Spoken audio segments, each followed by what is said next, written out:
In August 1991, at the Barrow Neurological Institute in Phoenix, Arizona, doctors performed one of the most extraordinary brain surgeries in medical history. The patient was a 35-year-old woman named Pam Reynolds. She wasn't suffering from a brain tumor as many people believe. She had a giant aneurysm deep inside her brain. It was so dangerous that surgeons had no choice but to attempt a rare and extremely risky operation. Before the surgery began, Pam was asked to sign a consent form. She was informed that there was a real possibility she might not survive the procedure. During the operation, her heart would be stopped, her breathing would cease, and the blood flow to her brain would be temporarily halted. In medical terms, this procedure is called deep hypothermic circulatory arrest. Her body was cooled to an extremely low temperature so that surgeons could safely repair the aneurysm.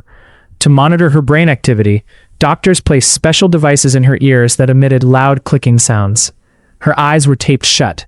She was under deep anesthesia, completely unaware of what should have been happening around her. The surgery was successful, but what Pam said after waking up stunned not only the doctors, but also researchers around the world. Pam claimed that at one point during the operation, she suddenly felt herself leave her body.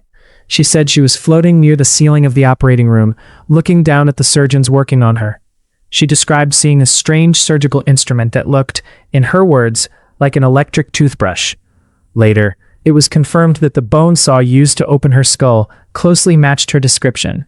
She also recalled conversations between members of the surgical team, including comments made during the operation. This raised an astonishing question. If her eyes were taped shut, if her ears were occupied with devices producing loud clicking sounds, if her heart had been stopped and blood flow to her brain had been temporarily halted, then who or what was observing the surgery?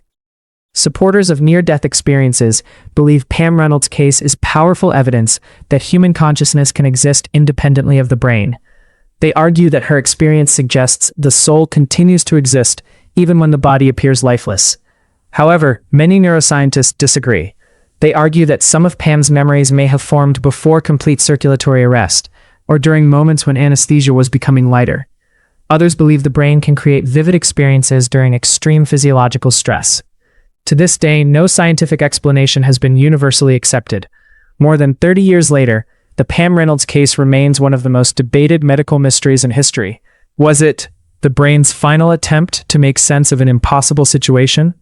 Or was it a glimpse into what truly happens after death? Science has not yet given us a definitive answer. Perhaps the greatest mystery isn't death itself. Perhaps it's consciousness. Does it begin and end inside the brain? Or is there something about human existence that modern science has yet to understand? What do you think? Was Pam Reynolds experiencing a genuine journey beyond the physical body? Or is there a scientific explanation we simply haven't discovered yet? Share your thoughts in the comments. The discussion about consciousness, the soul, and what happens after death is far from over.